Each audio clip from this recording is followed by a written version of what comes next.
In the last few years, artificial intelligence has made massive leaps in capability and ease of use.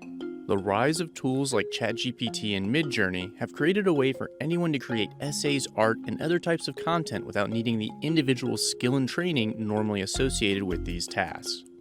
I think they signal the beginning of a road that will see many technological breakthroughs that will be based on AI technologies like machine learning. This sort of generative technology that's currently out there uses data largely that's been scraped from the web.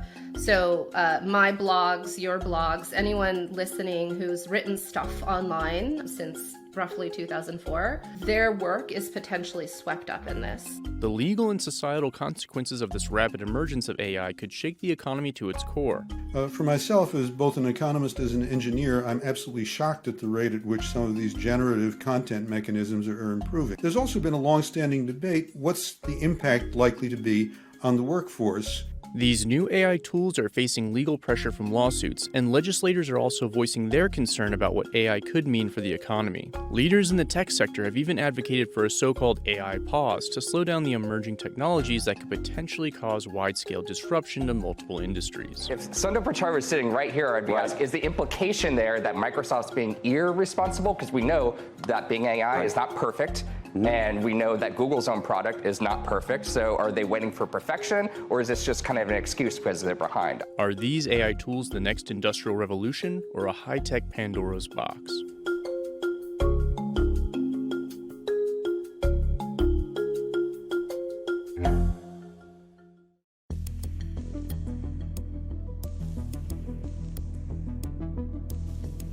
Several companies have already embraced forms of AI as a way forward in a competitive marketplace, while others are taking a wait-and-see approach over concerns about copyright and potential problems with some AI systems. Educators remain concerned about students using AI to complete assignments. But it's possible learning how to use these tools could set some up for careers as so-called prompt engineers who understand how to get the most out of these AI systems. Putting in prompts helps guide the AI towards the final output. The interaction between humans and AI will become more and more prevalent as we move forward. Then we will see that they can be really good because they can increase our productivity, our efficiency. Is there a case where you could say, Alex, that why do I need to Google or Bing something if I've got AI? Why don't I just say, hey, whatever phone or wristwatch, what are the best 3 restaurants around where I'm standing right now? Problems like incorrect or entirely made-up citations, so-called hallucinations by AI, and other problems could put businesses that deploy this new tech in potential hot water, negating the advantage they hope to enjoy. If the language models are now providing the news soaked up from the journalists without compensation, then the journalists can't make money, which means they get replaced essentially by language models that then can't even be trained on the content that would be correct, and so more and more start making up things as well. Some of the most at-risk jobs, according to a report by Goldman Sachs, are office administration, legal and business and financial operations. On the other end of the spectrum, production, repair, and cleaning and maintenance jobs are in a safer position. The prospect of a runaway evil AI has been explored in countless science fiction books and movies, and when things like fake images of the former president getting arrested go viral, it can reinforce the view that AI tools are dangerous in the wrong hands. Now that AI-enabled forms of manipulation are so accessible, and the products that they produce are so convincing, the burden of determining what is factual and what is not really falls on the individual at this point. You can always misuse technology in order to create harm. And therefore, we need regulation, we need regulatory measures which will increase transparency. Some governments around the world are considering legislation, and Italy has even banned ChatGPT. Right now, there are no institutions that exist to regulate or to contain these technologies, and the companies themselves that create the tools and that control them are not providing any semblance of self-regulation. If you look at North American law, especially U.S. law, it's really hard to see anything that would be very effective against the kinds of abuse that we're worried about here. In Europe, the largest digital platforms are going to be subject to something called the Digital Services Act.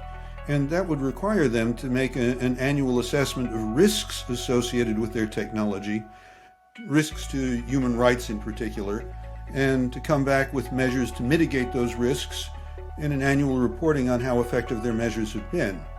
So that might actually go a fair way towards addressing these issues. Whether it goes far enough, we probably won't know until we have some experience with it. It's probably in the right direction.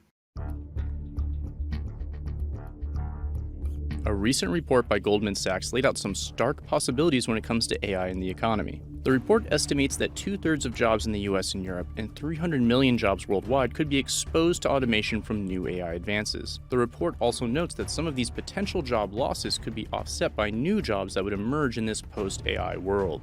If you go back to Ben Franklin's times, everybody was a farmer practically. And today, the fraction of the workforce that's farmers is pretty darn small.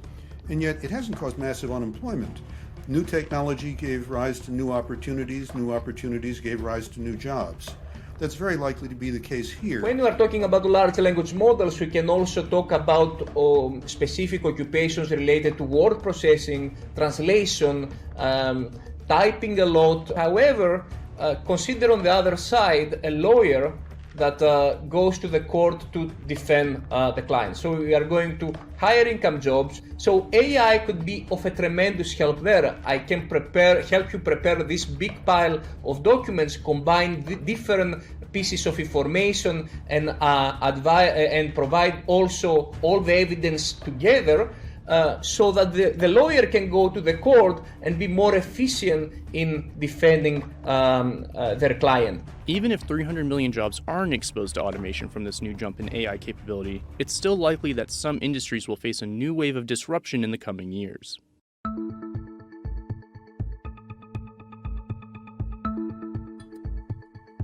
Some companies are already leaning into new AI tools to increase productivity. What exactly the new jobs will be is not so clear, but they're likely to be there.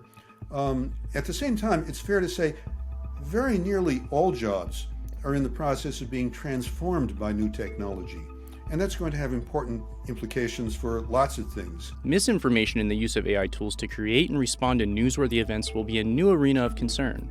We need to be diligent when we consume our content on the internet, because even when we consume a piece of media that, we know to be false, but it represents something that perhaps we fear, or perhaps we desire, or perhaps we, a reality that isn't in fact our own, that can elicit an emotional reaction. We're emotional creatures. Being able to moderate our collective reactions to false content and understand the fact that even once something is disproven, it may still in fact be internalized, is an important thing to understand moving forward. The issue of bias in algorithms is another thorny issue that tech companies will have to deal with. So there are two massive issues of bias, one being the skew of who's represented, and the other one being around the sort of language that we use to talk about different subpopulations like women. The issue with the former is that I don't think people understand it, and I don't know that companies understand it. They like to sort of say that because they're sampling from the internet,